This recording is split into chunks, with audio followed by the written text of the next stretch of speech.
Hello friends, welcome back to the JavaScript tutorial. और आज हम बात करने वाले हैं functions in JavaScript. Basically function क्या होता है? फंक्शन एक ग्रुप ऑफ इंस्ट्रक्शन होता है जहाँ पे हमें कुछ टास्क करना है, तो उस टास्क के लिए हम जो भी इंस्ट्रक्शंस लिखते हैं वो एक एक टास्क के लिए बने हुए हैं, तो उनको एक साथ रखना बहुत ज़रूरी है, तो हम उन्हें फंक्शन के अंदर हम लिखते हैं। दूसरा पैरामीटर है फंक्शन का कि हम उस फंक्शन को रीयूजेबिलिटी की तरह यूज़ कर सकते हैं। आपने एक बार फंक्शन लिख दिया, जब भी ज़रूरत होगी उस फंक्शन को कॉल करो, वो अपना काम करके आपको जो भी रिजल्ट है वो वापस दे देगा। मतलब वो कोड आपको बार बार लिखने की ज़रूरत नहीं है। तो चलिए देखते हैं how to write function in JavaScript. तो यहाँ पे हम लोग हमारे फोल्डर के अंदर एक फाइल बना लेते हैं जिसका नाम होगा 10_function.js। ओके, इस फाइल के अंदर हमें फंक्शन लिखना है। तो मान लो फंक्शन को जो भी नाम देना है, हम कुछ भी नाम दे सकते हैं, इट इज़ नॉट मैंडेटरी। तो समझने के लिए हम एक बहुत ही बेसिक नाम देते हैं। तो फंक्शन को मैंने नाम दे दिया, मैं मेरा ही नाम देता हूँ, योगेश। और आपको राउंड ब्रैकेट्स पुटअप करने होते हैं, एंटर करके कर्ली ब्रेसेस पुटअप करने होते हैं। अब ये योगेश क्या है, आपके ब्राउज़र को बोलना पड़ेगा। तो आपको यहाँ पे कीवर्ड लिखना होगा फंक्शन। देखिए हमने क्या लिखा है, फंक्शन। ये एक प्री डिफाइंड कीवर्ड है। आपने एक फंक्शन को नाम दे दिया, जैसे मैंने मेरा नाम दे दिया है। आपने राउंड ब्रैकेट्स लिख दिए, फिर आपने कर्ली ब्रेसेस यूज कर लिया। अब यहाँ पे इस ब्रैकेट के अंदर आपको क्या टास्क करना है, जैसे कि मैंने टास्क दिया योगेश को, चलो आप क्या करो, सबको विश करो। तो मैंने लिख दिया हेलो एवरीवन। ओके, अगर आप इस कोड को रन करोगे तो आप लिखोगे नोड, आपके फाइल का नाम 10_function.js और एंटर कर दो। आपको आउटपुट में कुछ भी नहीं मिलेगा। क्यों? क्योंकि आपने हेलो एवरीवन बोलने का जो टास्क है वो किसे दिया है, योगेश को। जब तक आप योगेश को बुलाते नहीं हो तब तक योगेश वो काम नहीं कर पाएगा, तो आपको उसे बुलाना पड़ेगा। तो यहाँ पे हमें उसे बुलाना पड़ेगा, तो बुलाने के लिए आपको लिखना पड़ेगा योगेश और राउंड ब्रैकेट्स। राउंड ब्रैकेट्स लिखना मैंडेटरी है क्योंकि यही समझाएगा कि ये योगेश नाम का एक फंक्शन है जिसे आपने बुलाया, वो वहाँ जाएगा, वहाँ पे उसे जो भी टास्क दिया गया है वो कंप्लीट करेगा। तो चलिए अब हम रन करके देखते हैं, और आप देख सकते हो यहाँ पे आपका मैसेज आ गया है, हेलो एवरीवन। चलो मैं और एक फंक्शन बना लेता हूँ जिसे मैं नाम देता हूँ फंक्शन। ये हमारा अलग फंक्शन होगा जिसे मैं नाम देता हूँ suppose Ramesh, round brackets, enter और कर्ली ब्रेस। अब रमेश को मैं टास्क देता हूँ, चलो कंसोल डॉट लॉग आप क्या करिए, आप वेलकम बोलिए। तो रमेश को बोलना पड़ेगा, तो रमेश को बुलाओ, रमेश एंड कॉल है। आप देख सकते हो पहले आपने किसे बुलाया, योगेश को। फिर योगेश लाइन नंबर 1 पे कॉल हो गया और उसने अपना टास्क कर लिया। फिर आपने कॉल किया रमेश को लाइन नंबर 11 पे, वहाँ से जंप करके वो लाइन नंबर 6 पे चला गया और उसने अपना काम कर लिया, वेलकम। हमेशा याद रखिए बॉडी जो है वो ऊपर लिखने की आदत लगाइए। जैसे कि अगर मैं ये दोनों स्टेटमेंट यहाँ से निकाल के यहाँ पे लिख दूँ और फिर अगर रन करने की कोशिश करूँ तो यहाँ पे कॉल हो जाएगा, क्योंकि ये सिंपल केस में हमने लिखा है। योगेश को कॉल करेगा, आपके पेज में योगेश फंक्शन जहाँ पे भी होगा, लेकिन आगे चल के जब हम कुछ और फंक्शंस पढ़ेंगे उस केस में ये कॉल नहीं होगा। तो हमेशा याद रखिए जब भी आप फंक्शन की कोई बॉडी लिख रहे हो, जो भी हमने ऊपर लिखी ये है बॉडी, इसे ऊपर लिखने की आदत लगाइए ताकि ये पहले लोड हो जाए और फिर वो जो लोडेड फंक्शन है उससे आप नीचे से कॉल कर पाओगे। तो ये रहा हमारा नॉर्मल फंक्शन। चलो अब मैं क्या कर देता हूँ, योगेश को बोलता हूँ कि आप एक वैल्यू ले लो। जैसे कि मैं योगेश को एक वैल्यू देना चाहता हूँ, जैसे कि 5। ठीक है, अब ये जो 5 वैल्यू है योगेश को रिसीव करनी पड़ेगी। तो यहाँ पे उस वेरिएबल को रिसीव करने के लिए ब्रैकेट के अंदर आपको एक वेरिएबल लिखना पड़ेगा। तो चलिए मैं इस वेरिएबल को कुछ एक रैंडम नाम दे देता हूँ, जैसे कि एक नंबर नम। ठीक है, तो देखिए आपने योगेश को कॉल किया, साथ में एक वैल्यू भेजी, वो योगेश के पास जाएगा और नम के अंदर आपकी वैल्यू मिल जाएगी। अब इस नम वैल्यू को आप इस ब्रैकेट के अंदर कहीं पे भी यूज़ कर सकते हो। जैसे कि मैं यहाँ पे एवरी 1 के बाद 5 को प्रिंट करना चाहता हूँ, तो आपके पास दो तरीके हैं, एक तो प्लस लिख के नम लिखिए, या फिर जो हम फ्रिक्वेंटली यूज़ करने वाले बैक टिक के अंदर पूरा स्टेटमेंट लिख दीजिए, बैक टिक, जो कि आपके टैब बटन के ऊपर होता है, और यहाँ पे डॉलर देके कर्ली ब्रेसेस के अंदर आपके वेरिएबल का नाम लिखिए। तो आपको प्लस साइन लिखने की ज़रूरत नहीं है। तो चलिए देखते क्या होगा। देखिए योगेश को आपने जो काम दिया था वो उसने मैसेज भी प्रिंट कर दिया, और जो वैल्यू आपने नीचे से भेजी थी उस वैल्यू को भी उसने प्रिंट कर लिया। सेम, आपने रमेश को कोई वैल्यू नहीं दी थी तो यहाँ पे कोई वैल्यू एक्सपेक्टेड भी नहीं थी और उसने अपना काम कर लिया। तो ये सीक्वेंस मैटर करता है। अगर मैं पहले रमेश को बुलाऊँ तो पहले रमेश अपना काम कर लेगा, फिर योगेश अपना काम कर लेगा। ठीक है, तो ये है हमारे फंक्शन लिखने के तरीके। तो चलिए इसे थोड़ा मीनिंगफुल बनाते हैं। अभी हमने एक रैंडमली नाम दिए थे, इसी रैंडम नामों को हम ठीक से कर लेते हैं। तो मुझे एक फंक्शन लिखना है क्योंकि हमें कुछ टास्क अलोकेट करना है। मैं इस फंक्शन को नाम देता हूँ एडिशन। Okay, round brackets. अब इस फंक्शन का काम क्या होगा? एडिशन करना।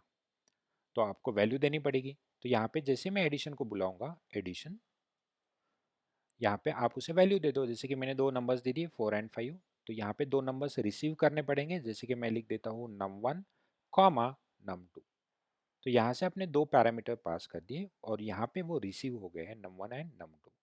अब num1 के अंदर वैल्यू आएगी 4, num2 के अंदर आएगी वैल्यू 5। सीक्वेंस मैटर्स, जिस सीक्वेंस में आपने भेजा है उसी सीक्वेंस में वैल्यू वहाँ पे चली जाएगी। फिर आपको एडिशन करनी है। तो चलिए हम प्रिंट करके देखते हैं एडिशन, कंसोल डॉट लॉग। और यहाँ पे हम उनके एडिशन कर लेते हैं num1 प्लस num2। आप कोई और वेरिएबल में रिजल्ट स्टोर कर सकते हैं। तो चलिए इतना हम रन करके देखते हैं। आपका एडिशन हो गया।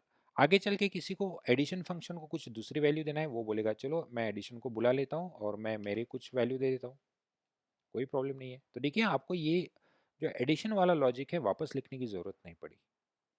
ये बेनिफिट होता है फंक्शन लिखने के लिए। देखिए आपने दो अलग अलग नंबर पास कर दिए और दोनों का एडिशन होकर आपके पास प्रिंट हो गया है।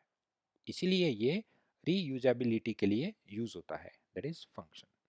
ओके, तो चलिए अभी हमें क्या ज़रूरत पड़ेगी, जैसे कि ये फंक्शन अपना टास्क तो कर लेगा, लेकिन जो भी टास्क वो कंप्लीट करेगा, जो भी रिजल्ट आएगा वो मुझे वापस चाहिए। ओके, तो उसे कैसे लिखना है? तो मुझे यहाँ प्रिंट नहीं करना है, मुझे यहाँ पे प्रिंट नहीं करना है। मुझे क्या करना है, वो जो रिजल्ट आएगा, किसका रिजल्ट? num1 plus num2। मतलब जो भी हम यहाँ पे टास्क करें, तो यही हमारा बेसिक टास्क था। अब इसका रिजल्ट हम एक वेरिएबल में स्टोर कर लेते। तो आप लिखोगे लेट, एक नया वेरिएबल, मैंने लिख दिया रिजल्ट इज इक्वल्स टू, मतलब num1 num2 की एडिशन हो जाएगी, रिजल्ट में आ जाएगी। और अब ये जो भी रिजल्ट था आपको वापस भेजना है, तो आपको लिखना पड़ेगा रिजल्ट एंड, सॉरी, आपको लिखना होगा रिटर्न रिजल्ट। इसका मतलब है यहाँ पे जो भी कैलकुलेशन हुआ, जो भी टास्क परफॉर्म हुआ, उसका जो भी फाइनल रिजल्ट है आप वापस भेज रहे हो, रिटर्न कर रहे हो। किसे? जिसने एडिशन को बुलाया था। तो चलिए यहाँ पे देख सकते हैं हमने दो बार एडिशन को कॉल किया। मैं नीचे वाली लाइन निकाल लेता हूँ। तो लाइन नंबर 7 पे आपने वो रिजल्ट वापस बुलाया है, तो जो रिटर्न वैल्यू है वो इस लाइन पे आएगी। अब वहां से जो वैल्यू रिटर्न आएगी आपको स्टोर करनी पड़ेगी। ठीक है, तो मैं यहाँ पे लिख देता हूँ लेट RES, कन्फ्यूजन ना हो इसलिए मैं सेम वेरिएबल नहीं यूज कर रहा हूँ, RES यूज कर रहा हूँ। तो रिजल्ट के पास, रिजल्ट में जो वैल्यू थी वो वापस आ गई इस फंक्शन के पास और RES में स्टोर हो गई। तो चलिए इसे प्रिंट करके देखते हैं, कंसोल डॉट लॉग, और आपको प्रिंट करना है RES। चेक कर लेते हैं, आपका रिजल्ट प्रिंट हुआ 9। मतलब आपने एडिशन फंक्शन को दो नंबर्स भेज दिए, उसे टास्क दिया गया था एडिशन करो, जो भी रिजल्ट आएगा रिजल्ट में फिर सेव करो और फिर उस रिजल्ट को वापस भेज दो। अब वापस भेजने के बाद वो रिजल्ट वापस गया कहाँ पे? जिसने उसे बुलाया था उसके पास। फिर यहाँ पे एक वैल्यू आ गई 9, फिर आपने उसे एक वेरिएबल में स्टोर कर दिया और उस वेरिएबल को नीचे जाके प्रिंट कर दिया, या फिर आगे का टास्क आप कर सकते हो। तो ये होता है रिटर्न स्टेटमेंट। तो अभी हमने देखा कि एक नॉर्मल फंक्शन कैसे होता है बिना पैरामीटर का, एक होता है विथ पैरामीटर, और फिर हमने देखा कि वैल्यू को रिटर्न कैसे किया जाता है। आपको अगर कई वेरिएबल नहीं बनाने हैं तो आप डायरेक्टली ऐसा भी लिख सकते हो, यहाँ पे आप डायरेक्टली एडिशन को कॉल कर लीजिए और यहाँ पे आप आपके वैल्यूज़ दे दीजिए, सेम आउटपुट आपको मिल जाएगा। क्योंकि जब आप जो रिटर्न वैल्यू है, तो इस पूरे स्टेटमेंट के बाद वो रिटर्न वैल्यू आ चुकी है, दैट इज़ 9, और फिर उसी 9 को आपने प्रिंट किया है। अगर आपको किस वेरिएबल में चाहिए तो ऊपर का स्टेटमेंट आपको लिखना मैंडेटरी है। तो ये था नॉर्मल फंक्शन। फिर आगे चल के इसमें इवोल्यूशन हुआ और फिर कुछ अलग टाइप के फंक्शंस आ गए। तो ये बहुत ही बेसिक फंक्शन का टाइप था जावास्क्रिप्ट का। तो चलिए आगे जान लेते हैं कि सेकंड टाइप क्या है फंक्शन लिखने का। तो मैं इन सारी लाइंस को कमेंट कर लेता हूँ और आगे चलता हूँ। तो आगे चल के एक फंक्शन को लिखने का तरीका ऐसा है, जैसे कि मुझे कुछ नाम देना था, मैंने नाम दिया डिस्प्ले, फंक्शन को एक नाम दे दिया। आप लिखो इक्वल, फिर लिखना है फंक्शन, और फिर राउंड ब्रैकेट्स देके same opening and curly brace आपको लिखना है। तरीका एक ही है, फंक्शन कीवर्ड पीछे जो था वो निकाल के आगे लगा दिया। फिर आपने यहाँ पे लिख दिया चलो मुझे एक मैसेज प्रिंट करना है, दैट इज console.log, यही मेरा टास्क है, मैंने लिख दिया हेलो एवरीवन। और फिर इसे रन करके देखा तो आपको आउटपुट में कुछ भी नहीं आएगा क्योंकि आपको फंक्शन को बुलाना पड़ेगा। लेकिन इस केस में आपके फंक्शन का नाम क्या है, डिस्प्ले। तो यहाँ पे आपने ब्रैकेट्स नहीं डाले, जो कि हम फंक्शन के साथ ब्रैकेट डालते थे, अब यहाँ पे आपने ब्रैकेट्स नहीं डाले। तो कॉल करते टाइम मुझे वो ब्रैकेट लिखना जरूरी है क्या? जी हाँ, बहुत जरूरी है। अगर आप सिर्फ डिस्प्ले लिखोगे विदाउट ब्रैकेट्स, अगर आप सिर्फ डिस्प्ले लिखोगे तो उसे समझेगा नहीं कि एग्जैक्टली करना क्या है, वो आपको एरर दे देगा। तो डिस्प्ले एक फंक्शन है, इसीलिए आपको ब्रैकेट लिखना बहुत ज़रूरी है। तो अगर आप अभी देखोगे तो फिर भी एरर आ रही है, तो वो क्या एरर है एग्जैक्टली हम चेक कर लेते हैं। डिस्प्ले का स्पेलिंग हमने गलत कर लिया। ओके, तो चलिए पहले बिना ब्रैकेट का देख लेते हैं। ओके, कोई एरर नहीं है, लेकिन आउटपुट भी नहीं आया। ठीक है, तो यहाँ पे डिस्प्ले को आपने कॉल किया है लेकिन फंक्शन एग्जीक्यूट नहीं हुआ। चलो इसे हम ब्रैकेट डाल देते हैं और फिर हम इसे रन करके देखते हैं। तो देखिए तब जाके इसने अपना मैसेज प्रिंट कर लिया। मतलब जब नॉर्मल डिस्प्ले आपने भेजा, कॉल किया, तब फंक्शन कॉल नहीं हुआ, लेकिन जब ब्रैकेट्स डाल दिए तब वो फंक्शन कॉल हो चुका है। ओके, फिर इसका और एडवांसमेंट आया। इसका एडवांसमेंट आया एरो फंक्शन, जो कि जो भी हम जावास्क्रिप्ट के लाइब्रेरीज आगे चल के पढ़ने वाले हैं उसमें बहुत ही अ, उसे यूज़ किया जाता है। उससे सिंटैक्स थोड़ा छोटा हो गया है, बाकी जो फंक्शनलिटी है वो ऑलमोस्ट सेम है। तो चलिए जान लेते हैं एरो फंक्शंस कैसे लिखे जाते हैं। तो एरो फंक्शन लिखने के लिए आपको सबसे पहले देना होता है फंक्शन को नाम, जैसे अभी हमने दिया था, मैंने लिख दिया डिस्प्ले। फिर आपको इक्वल्स टू लिखना है। अब यहाँ पे जो आपने फंक्शन और राउंड ब्रैकेट्स लिखे थे उसकी जगह पे आपको सिर्फ ब्रैकेट्स लिखना है। ओके, मतलब डिस्प्ले नाम का एक फंक्शन है, यहाँ पे हमें समझ में आया। और फिर आपको एरो लिखना है। एरो मतलब डबल इक्वल्स टू का साइन और एक एंगुलर ब्रैकेट, तो ये होगा आपका एरो फंक्शन। फिर इसके बाद आप कर्ली ब्रेस भी यूज़ कर सकते हो, या फिर आप सिंगल लाइन में भी कोड लिख सकते हो, जो कि रिकमेंडेड नहीं है। तो आप कर्ली ब्रेस ही यूज़ करना स्टार्ट कर दो। फिर आप लिखोगे console.log, जो कि आपका टास्क है। फिर भी मैं यहाँ पे लिख देता हूँ हेलो एवरीवन। फिर आप इसे क्लियर कर दीजिए और फिर रन करके देखिए तो आपको कोई एरर नहीं है। फिर आपको डिस्प्ले फंक्शन को कॉल करना पड़ेगा। तो कॉल करने के लिए आप कैसे लिखोगे, सेम तरीके से लिखना है, display round brackets display and semicolon. Semicolon नहीं दिया तो भी जावास्क्रिप्ट में एरर नहीं आती है, but it's good practice to have a semicolon at the end. तो देखिए आपका जो मैसेज आया है हेलो एवरीवन, तो शायद मैंने उल्टा लिख दिया, हेलो एवरीवन। तो देख सकते हैं यहाँ पे जो आउटपुट आया हेलो एवरीवन। तो सेम ही तरीका है, सिर्फ हमने फंक्शन कीवर्ड हटा दिया और यहाँ पे डिस्प्ले नाम का जो फंक्शन है उसे राउंड ब्रैकेट में दिया। तो आपके दिमाग में आएगा कि मैंने इतना क्यों करना है, मैं वैल्यू कैसे भेजूंगा? कुछ भी नहीं, सेम तरीके से 4,5 आपने दो वैल्यू भेजी है तो यहाँ दो वैल्यू एक्सेप्ट भी करने पड़ेंगे, जैसे कि num1 num2। सेम तरीका है, सिर्फ आपकी जगह बदल गई। यहाँ पे आप इसके साथ लिखते थे फंक्शन कीवर्ड के साथ, बस आपको इस ब्रैकेट में लिखना है। अभी इन दोनों वेरिएबल्स को यहाँ पे यूज़ करना है। तो चलिए ये हटा के हम बैकटिक यूज़ करना स्टार्ट कर देते हैं।